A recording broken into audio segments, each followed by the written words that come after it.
اللهم صل عليه وسلم اللهم صل على محمد اللهم صل عليه وسلم اللهم صل على محمد اللهم صل عليه وسلم اللهم صل على محمد يا رب صل عليه وسلم.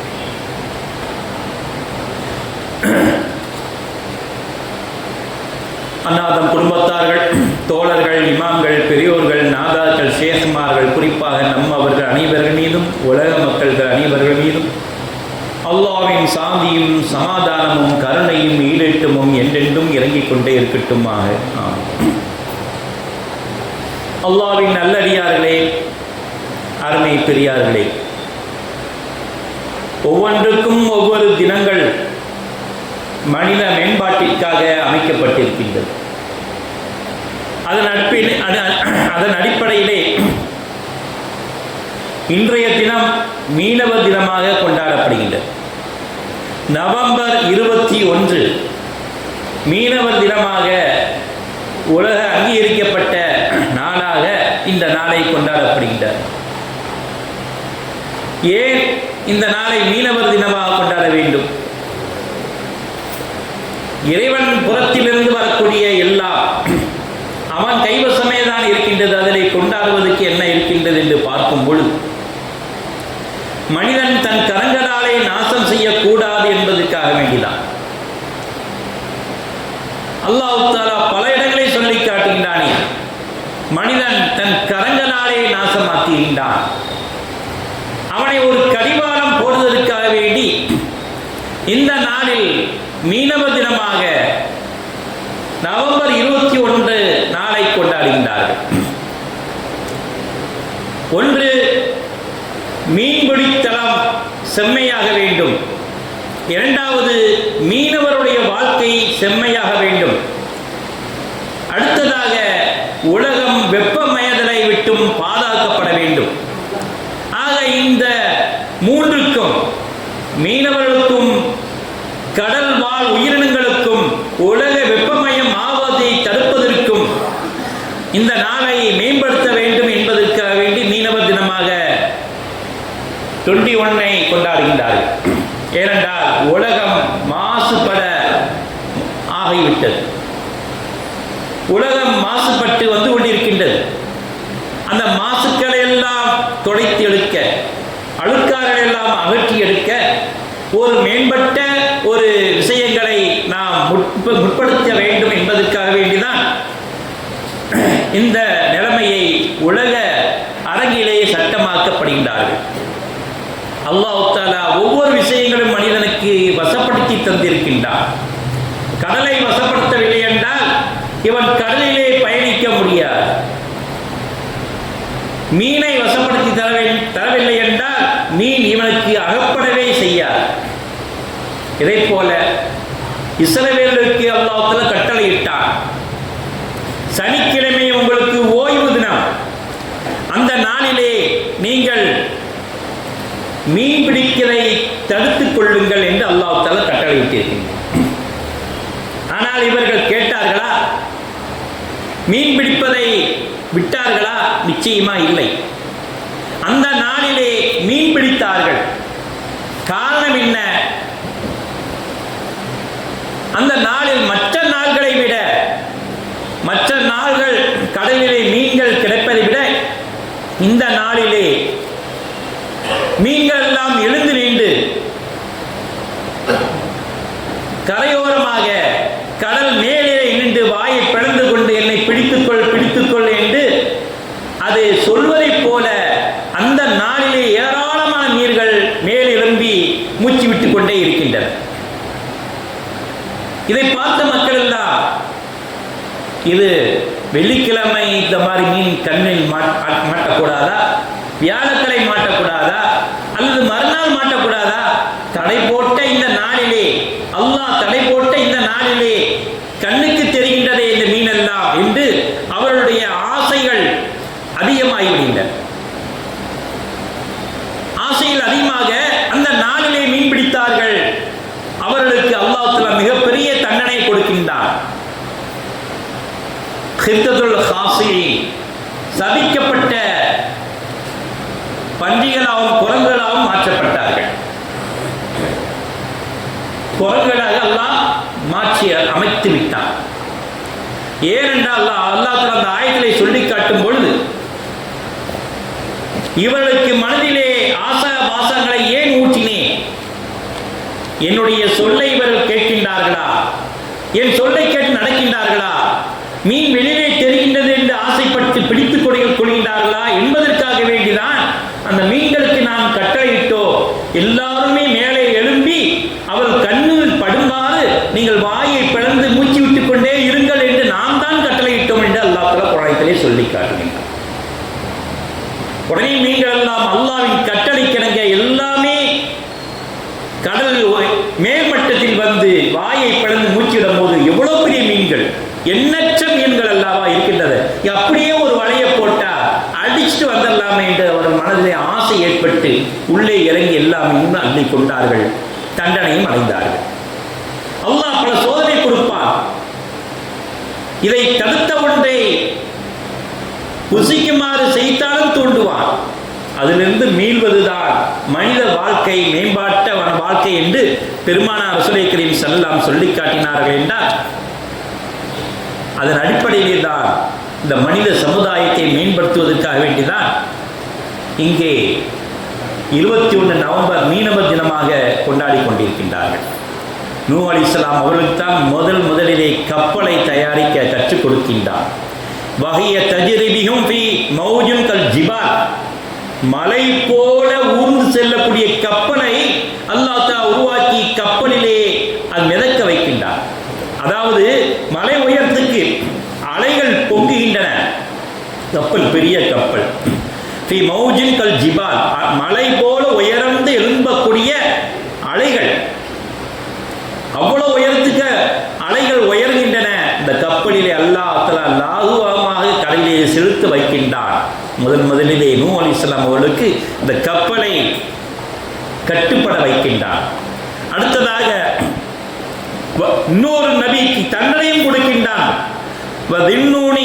இது தஹபா முகாலிபன், யூனுஸ் அலைஹிஸ்ஸலாம் அவர்கள் அந்த மக்களிடம் கோபப்பட்டு, முகாலிபன் கோபப்பட்டு வெறுத்து அவர்கள் விரண்டோடி செல்கின்றார்கள். அப்படி கோபப்பட்டு விரண்டோடி செல்கின்ற யூனுஸ் அலைஹிஸ்ஸலாம் அவர்களுக்கு அல்லாஹ்வுடைய உத்தரவு வராமல், நீங்கள் சென்றீர்கள் அல்லவா, கடலிலே நீங்கள் செல்லும் பொழுது உங்களை கடலில் தூக்கி போட்டு மீன் விழுங்க வைத்து 40 நாள்கள் உள்ளே தங்க வைத்து 3 இருட்டுக்குள் புக வைத்து லா இலாஹ இல்லா அன்த சுப்ஹானக இன்னி குன்து மினல் ஸாலிமீன் என்று ஓத வைத்து வெளியாக்கினான் அல்லாஹ் தஆலா. 3 இருட்டு, இரவின் இருட்டு, கடலின் இருட்டு, மீன் வயிற்றுக்குள் இருட்டு, 3 இருட்டுக்குள் நாம் சிறைபிடித்தோம் என்று அல்லாஹ் தஆலா சொல்லியிருக்கிறார். ஆக அந்த காலத்திலிருந்து, மனிதன் தோன்றிய காலத்திலிருந்து இந்த மீன் உணவை அல்லாஹ் தஆலா நமக்கு ஹலாலாக்கி வைத்திருக்கின்றார். கடல் உணவு, கடலை வசப்படுத்துவது, கப்பலை வசப்படுத்துவது, மீன்களை வசப்படுத்துவதை அல்லாஹ் தஆலா நமக்கு பாக்கியமாக தந்திருக்கின்றார். அதை நம் அழகான முறையில் பயன்படுத்திக் கொள்கின்றோம். ஆனால் இதோடைய நோக்கம் என்ன? மீனவர்களுக்கு இந்த சட்டம் போட்ட நோக்கம் என்ன? இஸ்லாம் என்ன வலியுறுத்தி காட்டுகின்றது பார்க்கும் பொழுது பிறர் நலம் நாடுவதே இஸ்லாத்துடைய நோக்கம். இந்த உலகத்திலே சட்டம் போட்டார்கள், ஆனால் நம் சட்டம் 1500 ஆண்டுகளுக்கு முன்னால் போட்டுவிட்டோம். பிறர் நலம் காணுங்கள். எந்த ஒரு சமுதாயத்தும் சரி, அவர்கள் முன்னேற வேண்டும், அவருடைய நலம் காக்க வேண்டும் என்று இஸ்லாம் அழகாக சொல்லி காட்டுகின்றது. நலம் காப்பது எவ்வளவு சிறப்பு என்று சொன்னால் அது இறை நம்பிக்கையை அதிகரிக்கின்றது. இவருக்கு உதவி செய்தால் அல்லாஹ்வுடைய அடியாருக்கு நாம் உதவி செய்கின்றோம். அல்லாஹ்வின் நல்லடியார், இவர் அல்லாஹ் படைத்த மனிதர், இவர் அல்லாஹ்வால் உருவாக்கப்பட்டவர், எந்த ஒரு நோக்கத்தோடு நாம் உதவி செய்கின்றோம். அந்த உதவி, அப்படி உதவி செய்கின்ற நேரத்திலே நம்முடைய இறை நம்பிக்கை அடையாளமாக மின்னுகின்றது, இறையச்சம் வெளிப்படுகின்றது. பிறர் நலம் நாடிய நபிகள் நாயகம் ரசூலுல்லாஹி கரீம் ஸல்லல்லாஹு அலைஹி அவர்கள் இப்படியான ஒரு சட்டத்தை நமக்கு வகுத்து தந்தது.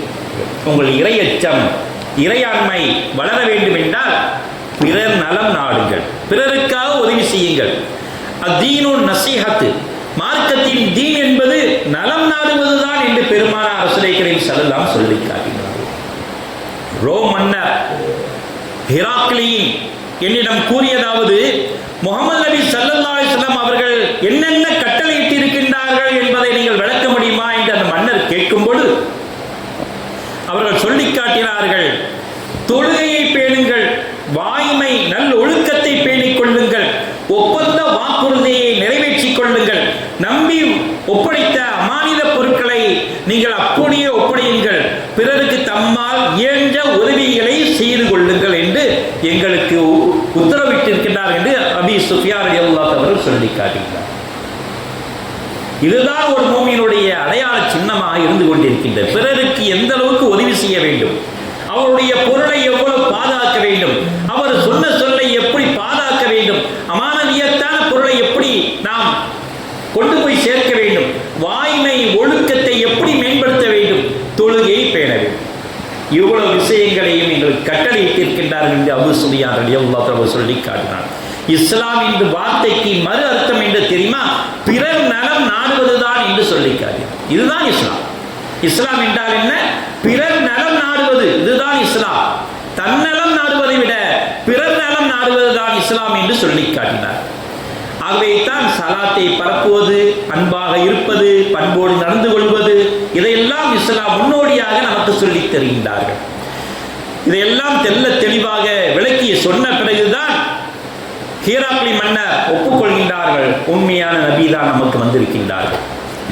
எந்த நபி இந்த ஒழுக்கத்தை மேம்படுத்துகின்றார்களோ, எந்த தலைவர் இந்த ஒழுக்கத்தை மேம்படுத்தி சொல்லி காட்டுகின்றார்களோ அவர்கள் தான் உன்னதமானவர்கள் என்று அந்த ஹிராக்லின் மன்னர் சொல்லி காட்டுகின்றார்கள் என்றால் இப்பேற்பட்ட மார்க்கத்தில் அமர்ந்திருக்கின்றோம் என்பதை நாம் சிந்தனை செய்து பார்ப்பேன். உக்பா பின் அல் ஹாரிஸ் ரலியல்லாஹு அவர்கள் சொல்லி காட்டினார்கள், நான் நபி ஸல்லல்லாஹு அலைஹி வஸல்லம் அவர்கள் பின்னால் நான் தொழுது கொண்டிருந்தேன். அசர் தொழுகை தொழுது கொண்டிருக்கின்ற நேரத்திலே அசர் தொழுகை முடித்தவுடன் சலாம் கொடுத்த உடனே எழுந்திருத்து வேகமா ஓடிவிட்டேன். சஹாபாக்கள்னா சொல்றாங்க, என்னப்பா இதுக்கு என்ன அவசரம், 2 ரக்காத் 4 ரக்காத் தொழுதுட்டு சலாம் கொடுத்து இப்படி ஓடுறாரு, என்ன அவசரம் அப்படிங்கிறான். அம்மா என்ன சொல்லுவாங்க, கொண்டாடியை பார்க்க ஒரு 5 நிமிஷம் இருக்க மாட்டார் போல இருக்கு, போய் வீட்டுக்கு ஓடுறாரு. ஏன்னா அவர் வீட்டுக்கு போறது அவர் மனைவிகளில் ஒரு மனைவி வீட்டுக்கு வேகமா ஓடுகின்றார். இப்படிதான் நம்ம பேசுவோம். உடனே போயிட்டு 10 நிமிஷத்துல வந்துட்டார். இந்த 10 நிமிஷம் போறதுக்கு அப்பா போனீங்க இல்லை, நான் தொழுது கொண்டிருக்கின்ற நேரத்திலே என் வீட்டில் தங்க கட்டி இருந்தது. அந்த தங்க கட்டியை பங்கிட்டு கொடுத்தால் இந்த நேரத்தில் எத்தனை பேர்கள் நலமோடு வாழ்ந்திருப்பார்கள் என்று தொழுகிலே எனக்கு எண்ணம் வந்தது. ஒன்று தங்கக்கட்டை இருக்கின்ற காரணத்தினால் அந்த நினைவு வருகின்றது, அது இல்லாமல் ஆக்கினால் தொழுகையில் அந்த நினைவு கூட இல்லாமல் ஆகிவிடுமே. ஆகவே 2 விஷயம், எனக்கு தொழுகையில் நலம் காண வேண்டும், பிறருக்கும் நலம் காண வேண்டும். அந்த தங்கக்கட்டியை அப்புறப்படுத்தி விட்டால் என் தொழுகையை நலம் காண விட்டு விடுவேன். அந்த தங்கக்கட்டியை பங்கிட்டு கொடுத்தால் பிறரும் நலமோடு வாழ்வார்கள் என்று பெருமானார் ரசூலுல்லாஹி ஸல்லல்லாஹு அலைஹி வஸல்லம் சொன்னதை நான் செயல்படுத்தி காட்டினேன். அதை நான் சதக்கா செய்து விட்டேன். நாளை என்பதை அல்லாஹ் கொடுப்பான். இன்னைக்குள்ள தங்க கட்டிய இல்லாதவர்களுக்கு பங்கிட்டு கொடுத்து விட்டேன் என்று சஹாபாக்கள் சொல்லி காட்டினார்கள் என்றால் எப்பேற்பட்ட ஈமான்தாரியாக இருந்து கொண்டிருக்கின்றார்கள் என்பதை நாம் சிந்தனை செய்து பார்க்க வேண்டும். பெருமானார் ரசூலுல்லாஹி ஸல்லல்லாஹு அலைஹி வஸல்லம் அவர்கள் சொல்லி காட்டினார்கள், நான் நீண்ட நேரம் தொழுது கொண்டே இருந்தேன், நீண்ட நேரம் தொழ வைத்துக் கொண்டிருந்தேன். அப்பொழுது தொழுகைக்கு பின்னால் பெண்கள் கொண்டு வந்த குழந்தைகள் எல்லாம் அழுது கொண்டிருக்கின்றார்கள். ஆகவே நான் தொழுகையை சுருக்கிக் கொண்டேன் என்று பெருமானார் ரசூலுல்லாஹி ஸல்லல்லாஹு அலைஹி வஸல்லம் சொல்லி காட்டினார். நான் தொழுகையில் கூட பிறர் நலம் நாடுகின்றேன் என்று சொல்லி காட்டினார்கள். அந்த குழந்தை அழுகின்றது, அவர்கள் தொழுகையை விட்டுவிட்டு குழந்தையை பார்க்க மாட்டார்கள். ஆகவே நான் சுருக்கமாக முடித்துவிட்டால் குழந்தை எதனால் அழுகின்றது என்று அவர் கவனித்துக் கொள்வார்கள் என்பதற்காக வேண்டி தொழுகையை நான் சுருக்கிக் கொண்டேன் என்று சொல்லி காட்டினார்கள். அபூ தர்தா ரலியல்லாஹு அன்ஹு அறிவிக்கின்றார்கள் என்றால் பிறர் நலம் நாடுவதே இஸ்லாமுக்கு பண்பாடாக இருந்து கொண்டிருக்கின்றது. நபி ஸல்லல்லாஹு அலைஹி வஸல்லம் அவர்கள் மற்றொரு தொழுகையிலே இஷா தொழுகையை தொழுது கொண்டிருக்கின்றார்கள். 11 மணி ஆச்சு. இஷா தொழுது கொண்டிருக்கின்றார்கள். உமர் ரலியல்லாஹு அன்ஹு ஓடி வருவாங்க, யா ரசூலுல்லாஹ், பெண்களும் குழந்தைகளும் தூங்கிவிட்டார்கள் என்று சொன்னார். உன்னை பெருமானார் ரசூலுல்லாஹி ஸல்லல்லாஹு அலைஹி வஸல்லம் சொல்லி காட்டினார்கள், இந்த இடர்பாடு இல்லை என்றால், இந்த இடைஞ்சல் இல்லை என்றால் நான் இந்த இசா தொழுகையை இந்த மணிக்கு வைத்திருப்பேன் என்று சொல்லி காட்டினார். உங்களுக்கெல்லாம் நான் இடைஞ்சல் கொடுக்க கூடாது, உங்கள் நலம் பேண வேண்டும் என்பதற்காக வேண்டி இசா தொழுகையை முற்படுத்தினேன் என்று பெருமானார் ரசூலுல்லாஹி கரீம் ஸல்லல்லாஹு சொல்லி காட்டினார்கள் என்றால், பெண்கள் தூங்கிவிடக்கூடாது, குழந்தைகள் தூங்கிவிடக்கூடாது, அவர்களையும் தொழுகைக்கு கொண்டு வர வேண்டும் என்று சரியான நேரத்தில் இந்த நேரத்தில் அனுபவித்தார்கள். அவர்கள் நோக்கம் பிறர் நலம் நாடுவதாகத்தான் இருந்தது. ஆகவே தான் இஸ்லாம் என்ற வார்த்தைக்கு பிறர் நலம் நாடுவது என்று பெருமானார் ரசூலுல்லாஹி கரீம் ஸல்லல்லாஹு சொல்லி காட்டினார். புகாரிலே பதிவு செய்யப்பட்ட ஹதீஸ் 57, 58, 2714 என்ற ஹதீஸிலே வரிசையாக பதிவு செய்யப்பட்ட ஹதீஸாக இருக்கின்றது. மற்றொரு விஷயமாக குர்ஆன் நமக்கு கட்டளையிடுகின்றது. பிறர் நலம் நாடுவதற்காக வேண்டி குர்ஆன் நமக்கு கட்டளையிடுகின்றது. வஅபுதுல்லாஹ், இறைவனுக்கு நீங்கள் வழிபடுங்கள். அல்லாஹ் குர்ஆனிலே சொல்லி காட்டினார். வஅபுதுல்லாஹ், இறைவனுக்கு நீங்கள் வழிபடுங்கள். வலா துஷ்ரிகு பிஹி ஷைஆ, எந்த வஸ்தை கொண்டும் இறைவனை நீங்கள் இணை வைத்து விடாதீர்கள். வபில் வாலிதைனி இஹ்சானா வபில் குர்பா வல் யதாமா வல் மசாக்கி, வரிசையாக அல்லாஹ் சொல்லி காட்டுகிறார். தாய் தந்தையர்களுக்கும் நெருங்கிய உறவினருக்கும் உபகாரம் செய்யுங்கள், அனாதைகளுக்கும் ஏழைகளுக்கும் உபகாரம் செய்யுங்கள். வல் ஜாரில் குர்பா, அண்டை வீட்டார்களுடைய உறவினருக்கும் உபகாரம் செய்யுங்கள். வல் ஜாருல் ஜுன்பி, அண்டை வீட்டார்களுக்கு அருகில் உள்ள அண்டை வீட்டார்களுக்கும் நீங்கள் உதவி செய்யுங்கள். வசாஹிபு பில் ஜன்பி வபுல் சபீல் வமா மலக்கத ஐமானிக்கும், பிறரால் பிரயாணம், அதாவது பிறர் கூட நாம் பிரயாணம் செய்கின்றோம் அல்லவா, அந்த பிரயாணம் செய்யக்கூடிய தோழர்களுக்கும் உதவி செய்யுங்கள். பிறர் கூட நாம் தொழில் செய்கின்றோம் அல்லவா, அந்த தொழில் செய்யக்கூடிய வியாபாரம் செய்யக்கூடிய அவனுக்கும் நீங்கள் உபகாரம் செய்யுங்கள் என்று அல்லாஹ் தஆலா வரிசையாக கட்டளையிடும். பிறர் நலம் நாடுவதுதான் இஸ்லாத்தின் கொள்கையாக இருக்கின்றது என்று பெருமானார் ரசூலுல்லாஹி கரீம் ஸல்லல்லாஹு அலைஹி அவர்கள் அழகான மொழி சொல்லி காட்டினார். மற்றொரு விஷயம் அழகான சொல்லி காட்டும்போது, இன்னும் ஹுலிக குல்லு இன்சான மின் பனி ஆதம அலா சித்தீன வ ஸலாஸமிஅத்தின் நஃப்ஸி. நபி ஸல்லல்லாஹு அலைஹி கூறினார்கள், ஒரு விஷயம் கூறுகின்றேன் உங்களிடம், ஆதமின் மக்களின் ஒவ்வொரு மனிதனுக்கும் 360 முட்டு எலும்புகள் இருக்கின்றன, படைக்கப்பட்டிருக்கின்றன. எனவே யார் அந்த எலும்பின் எண்ணிக்கை அளவு இந்த நன்மையை செய்கின்றார்களோ அவர்களுக்கு சொர்க்கத்தில் உலவுவார்கள் என்று சொல்லி காட்டினார். ஃபமன் கப்பிரல்லாஹ், அல்லாஹ்வை நீங்கள் பெருமைப்படுத்துங்கள். எந்த அளவுக்கு? 360 தடவை பெருமைப்படுத்துங்கள். வ ஹமிதல்லாஹ், அல்லாஹ்வை புகழ்ந்து தள்ளுங்கள். வ ஹல்லல்லாஹ், இறைவனுக்கு எதையாவது இணை வைக்காதீர்கள், வேறு எதையும் இணை வைக்காதீர்கள். வ சப்பஹல்லாஹ், இறைவனை துதித்துக் கொண்டே இருங்கள். வஸ்தக்ஃபிருல்லாஹ், அல்லாஹ்விடம் பாவ மன்னிப்பு கேளுங்கள். வ அஸல ஹஜர அன் தரீகின் நாஸ், பாதையில் கிடைக்கின்ற பிறருக்கு இடைஞ்சல் செய்யக்கூடிய பாதையில் கிடைக்கின்ற முள்ளோ கல்லோ எலும்போ,